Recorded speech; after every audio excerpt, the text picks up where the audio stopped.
Hello दोस्तों, कैसे हो। आज की नई कहानी मोटिवेशनल स्टोरी। ये कहानी आपके जीवन को बदल देगी। ज़रूर पढ़ें समय निकाल कर। दोस्तों, जीवन में किसी भी काम को लगातार करना या किसी राह पर सफलता मिलने तक बिना रुके चलते रहना इतना भी आसान नहीं होता। लेकिन आप लोग निराश मत होइए, क्योंकि अगर समय समय पर हम प्रेरित होते रहे तो यह काम भी आसान हो जाता है। आज की एक छोटी सी मोटिवेशनल कहानी आप में नई जान फूंक देगी और आप जिस भी काम को लगातार करना चाह रहे होंगे उसके लिए आपको प्रेरणा देगी। इसीलिए मेरी आपसे रिक्वेस्ट है कि इसे आप एक बार पूरी ज़रूर पढ़िएगा। गरीब व्यक्ति ने एक दिन गुस्से में पूरा घर साफ कर दिया और दीवारों की पुताई भी करवा दी। धीरे धीरे उसकी सोच बदलने लगी और उसने काम करना शुरू कर दिया। इस प्रसंग की सीख यह है कि हमारी एक छोटी सी अच्छी आदत हमारी सोच बदल सकती है, जिससे हमारा जीवन बदल सकता है। अच्छी आदतों से बड़ी बड़ी बाधाएं भी दूर की जा सकती है। शरीर का आराम, भोग, स्वाद, मान, बड़ाई, इनको आप बेचेंगे तो इनका 5 पैसा भी नहीं मिलेगा। फिर आप मान, बड़ाई, प्रतिष्ठा में समय खर्च करते हैं। यह सरासर मूर्खता है। इस मूर्खता से आपको बचना चाहिए। ईश्वर ने आपको ज्ञान बुद्धि दी है, फिर भी क्या आप मारे मारे फिरते हैं। मनुष्य जीवन इस तरह नष्ट करने के लिए नहीं है। यदि आप नष्ट करते हैं तो आपकी मूर्खता है। हर एक भाई को यह विचार करना चाहिए कि अपना समय किस काम में बिता रहा है।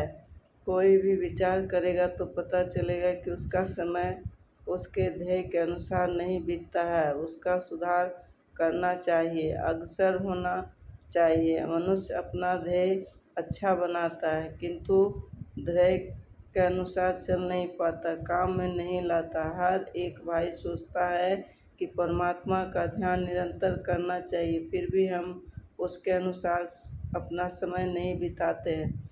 अपना सुधार क्यों नहीं करते। बात यही है कि आपके गहरी लगन नहीं है। आप इस ओर ध्यान देंगे कि मेरा समय बर्बाद हो रहा है तो आपकी जागृति होगी। आप विचार नहीं करेंगे तो आपको पश्चाताप करना पड़ेगा। मनुष्य शरीर को पाकर जो आराम में समय बिताता है वह अमृत के बदले में विष लेता है। परमात्मा की प्राप्ति का उपाय अमृत है, क्योंकि परमात्मा अमृत है, उसका साधन भी अमृत है। उसे छोड़कर जो विषय भोग में मन लगाता है वह विष ही खाता है। विष खाने से तो एक जन्म में ही करता है, विषय रूपी विष खाने से तो जन्मांतर मरता ही रहता है। आप गंभीरतापूर्वक विचार करें तो आपको रोना आएगा कि क्या ईश्वर ने मनुष्य शरीर इसलिए दिया है।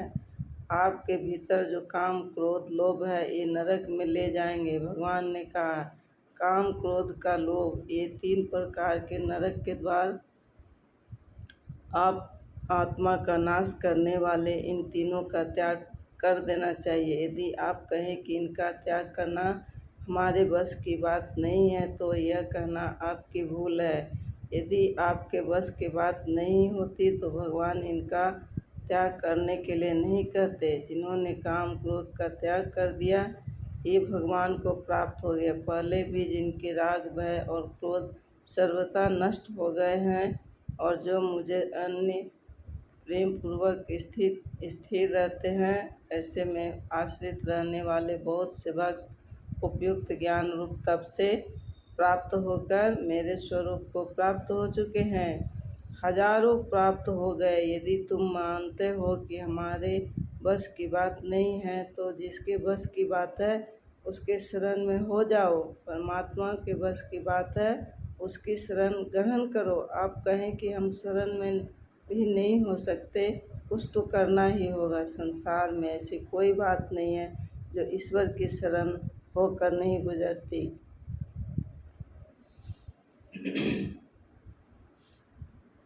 ईश्वर के रहते हुए मनुष्य को निराश होने का कोई कारण नहीं है। प्रभु दयालु हैं, पतित पावन हैं, सर्वशक्तिमान हैं, उनके आगे प्रार्थना पत्र देना चाहिए। मैं तो जोर देकर कह सकता हूँ कि आप प्रार्थना पत्र देंगे तो आपकी सुनवाई होगी। आप प्रार्थना पत्र नहीं देते हैं तो भगवान समझते हैं कि इसे गरज नहीं है, आवश्यकता नहीं है। आवश्यकता होती तो आप बेचैन हो जाती। किसी को फांसी की सज़ा हो जाती है तो कैसे बेचैनी हो जाती। मृत्यु आ रही है, इससे बढ़कर क्या फांसी होगी। जब यमराज के दूत आकर कंठ पकड़ेंगे तब तुम्हारा कुछ बस नहीं चलेगा। मनुष्य का शरीर भी बार बार नहीं मिलेगा। तुम इसका दुरुपयोग करते हो, इसका दंड भी तुमको दिया जाएगा। जैसे तुलसीदास जी ने कहा है, नर तनु पाए विषयम मंदेहि, पलटी सुधाते सठ विष लेहि। इसी प्रकार भगवान ने कहा, जो ये इंद्रिय तथा विषयों के संयोग से उत्पन्न होने वाले सब भोगते हैं, ये आदि अंत वाले अर्थात अनित्य हैं। इसीलिए है अर्जुन, बुद्धिमान विवेकी पुरुष उनमें नहीं रमता। अनित्यम सुखम लोकमिम प्राय भजस्व माम। तू सुख रहित और क्षण भंगुर इस मनुष्य शरीर को प्राप्त होकर निरंतर ही भजन कर। मनुष्य का शरीर सदा रहने का नहीं है, इसलिए जब तक मृत्यु दूर है तब तक उपाय उपाय कर लेना चाहिए, और इसमें सुख भी नहीं है। यह शरीर तुमको परमात्मा की प्राप्ति के लिए मिला। यदि तुम प्रयास नहीं करोगे तो तुम्हें पश्चाताप करना पड़ेगा। परिणाम आपको ही भोगना पड़ेगा, दूसरा नहीं भोगेगा। आपने जब यह बात समझ ली, फिर यह कमी क्यों करनी चाहिए। माता पिता, स्त्री, धन आदि कोई तुम्हारी कोई सहायता नहीं कर सकेगा। करोड़पति अरबपति मर जाते हैं, उनकी थैलियाँ यहीं पड़ी रह जाती है। राजा महाराजा मर जाते हैं, उनकी फौजें रह जाती है। फिर तुम किसके भरोसे से निर्भय होकर रह रहे हो। तुम्हारी बड़ी भारी दुर्दशा होने वाली है। यदि तुम प्रयास करोगे तो उस संकट से बच सकोगे। भगवान ने बताया, मुझ में चित्त वाला होकर तू मेरी कृपा से समस्त संकटों को अनायास ही पार कर जाएंगे। क्या करना चाहिए? अपने चित्त को प्रभु में लगा देना चाहिए। यदि चित्त नहीं लगे तो उसके नाम का जाप करें। नाम का जप नहीं हो सके तो उस परमात्मा के लिए व्याकुल होना चाहिए। वह परमात्मा तुम्हारा है तो क्या यह शरीर भी तुम्हारा नहीं है? लाख प्रयत्न करो तो भी तुम इस शरीर में अधिक दिन ठहर नहीं सकते, क्योंकि यह शरीर रूपी कुटिया तुम्हारी नहीं है। जिनकी है वे इसे खाली कराएंगे। तुम्हारे ऊपर मुकदमा हो गया है। यमराज के दूत आएंगे, वे इस कुटिया को तुमसे खाली कराकर 5 भूतों को संभाल जाएंगे। पहले से ही तुम इस पर से अपना अधिकार छोड़ दोगे तो तुम्हारी इज्जत रह जाएगी। इसमें बुद्धिमानी है। तुम्हें परमेश्वर में ममता रखनी चाहिए, क्योंकि तुम उनके अंश हो। जो परमेश्वर के शरण में हो जाता है वह सदा के लिए सुखी हो जाता है। मनुष्य भगवान वासुदेव के आश्रित एवं परायण होकर सारे पापों से विशुद्ध होकर सनातन परम पद को प्राप्त कर लेता है। उपरोक्त उपदेश भीष्म पितामह ने राजा युधिष्ठिर को सुनाया। बड़ा महत्वपूर्ण श्लोक है। भगवान कहते हैं, तमेव शरणं गच्छं सर्वभावे भारत, तत्प्रसादात् परमा शांति स्थानम पपस्ये शाश्वतम। इस प्रकार सभी परमात्मा की शरण में जा उसकी कृपा से परम शांति अविनाशी पद को प्राप्त हो जाएगा। हर एक माता भाई बहनों के लिए यह सोचने की बात है कि आपका जीवन नष्ट हो जा रहा है। यदि भगवान के अतिरिक्त तुम्हारा समय जाता है तो वह मिट्टी में मिलता है। तुम्हारा मन तुमको धोखा दे रहा है, किंतु तुम ध्यान नहीं देते। बार बार अंतःकरण में यह सवाल पैदा करना चाहिए कि मैं कौन हूँ, कहाँ से आया हूँ, क्या कर रहा हूँ, मेरा क्या कर्तव्य है। विचारने से मालूम होगा कि मैं परमात्मा का अंश हूँ। भगवान स्वयं कहते हैं, इस देह में यह सनातन जीवात्मा मेरा ही अंश है और वही इस प्रकृति में स्थित मन और पांचों इंद्रियों का आकर्षण करता है। बात तुलसीदास जी कहते हैं, दुख की बात की आनंद की राशि होते हुए भी दुख की राशि बना हुआ है। उबलते हुए तेल में जैसे बड़ा पसीजता है, इसी उसी तरह पसीज रहा है, क्योंकि हम दूसरों की चीज़ हड़प रहे हैं। शरीर पांच भूतों का है, इससे प्रेम करोगे तो सुख होने का नहीं है। आप जिसे सुख समझते हैं वह सुख नहीं है। दुख की आपकी मूर्खता के कारण सुख के रूप में आपको भास हो रहा है। सांसारिक सुख क्षणिक है। आपको परमात्मा की खोज करनी चाहिए। वह परमा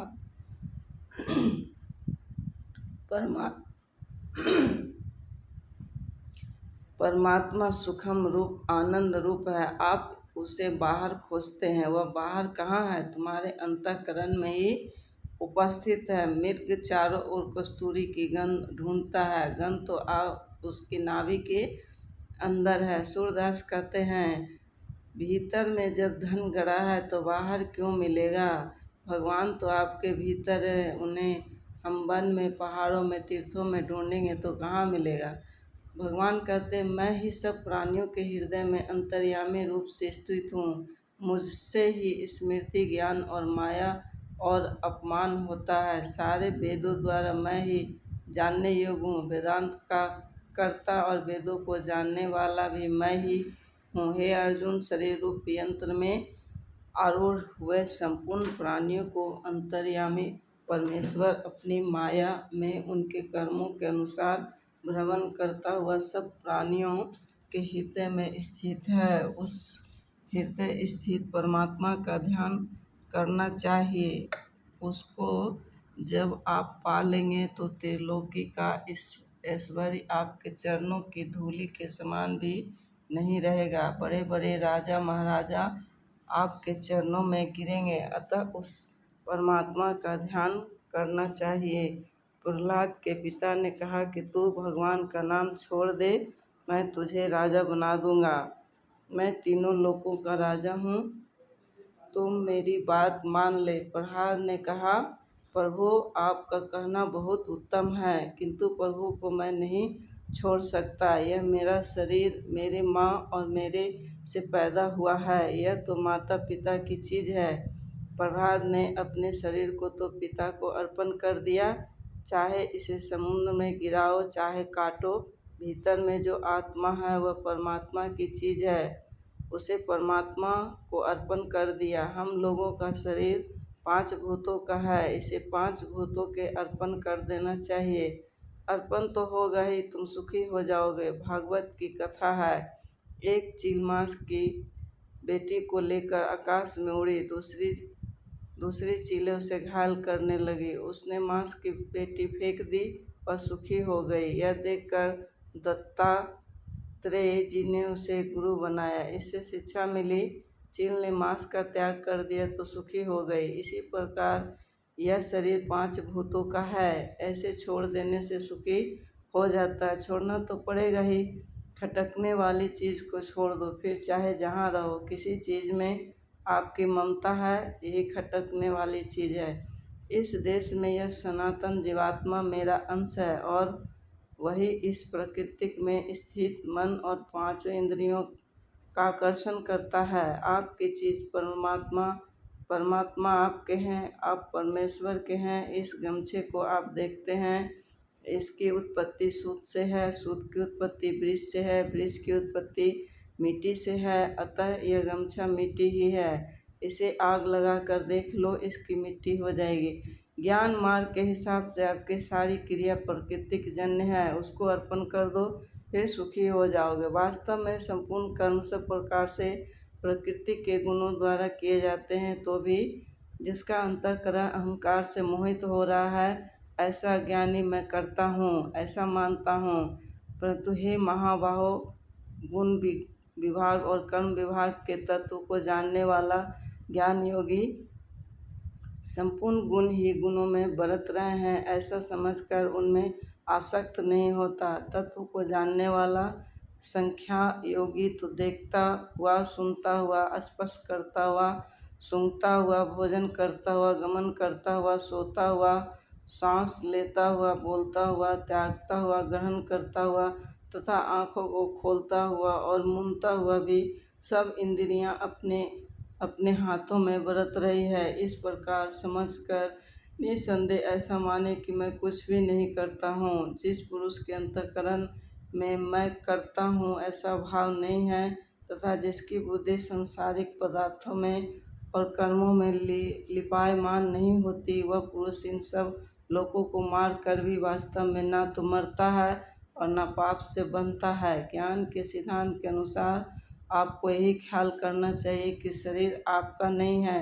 यह आपकी बेईमानी है कि प्रकृति की चीज़ पर आप अपना अधिकार जमा रहे हैं। भक्ति के सिद्धांतों से विचार करने से भी यही सिद्ध होता है कि यह आपका नहीं है, आपके तो केवल परमात्मा है, उन्हें संभालना चाहिए। पांचों भूतों से जानकारी कर लेना चाहिए कि यह शरीर तुम्हारा है, मैं इसे तुम्हारे लिए छोड़ देता हूँ, इसकी आपको आवश्यकता भी नहीं है। इस शरीर की ममता को आप त्याग दो, फिर आपके लिए कोई खतरा नहीं है। एक भगवान का भक्त था, उसके पास एक महात्मा पहुँचे। यह मकान किसका है? भगवान का। स्त्री किसकी है? भगवान की। लड़का किसका है? भगवान का। फिर घूमते घूमते मंदिर में पहुँचे। कहा मंदिर किसका है? प्रभु का। भगवान किसके हैं? हमारे। आप किसके हैं? मैं इनका। इनका और हमारा नित्य संबंध है और सब बनाई हुई बात है। आज यह हमारा लड़का, हमारी स्त्री, यह हमारी दादी, ये क्षणिक संबंध है, बनावटी है। बनावटी बात कितने दिन ठहरने वाली है। अपनी चीज़ है परमात्मा, उसे अपनाना चाहिए। तुम यहाँ से मर कर जाओगे तो परमात्मा ही तुम्हारा साथ देंगे और कोई नहीं देगा। तुम्हारे सगे संबंधी तुमको शमशान में जाकर छोड़ आएंगे, फिर तुम जाओ जहन्नुम में। वास्तव में संबंध हो तो टूटे ही नहीं। टूटना क्या है? झूठी मान्यता है, वह कैसे रहेगी? जब तक तुम संसार से संबंध रखोगे तुम्हें कभी सुख होने का नहीं है। दूसरे का धन हड़पने वाले को क्या कभी सुख होता है? रात को आपको नींद आ जाती है, यही बहुत है। जब तक सांसारिक पदार्थों में आपकी ममता अहंकार रहेगा तब तक सुख होने का नहीं है। यह शरीर रहने वाला नहीं है, फिर इस शरीर से होने वाला सुख कायम कैसे रहेगा? यह तो तुम्हारे रहते रहते ही विदा हो जाएगा। तुम इस शरीर को अपना मत मानो, फिर दुख तुम्हारे पास आ ही नहीं सकता। शरीर में जो तुम्हारे ममता अभिमान है वही दुख को देने वाला है। इस कहानी से हमें यह सीख मिलती है कि हमारी एक छोटी सी अच्छी आदत हमारी सोच बदल सकती है, जिससे हमारा जीवन बदल सकता है।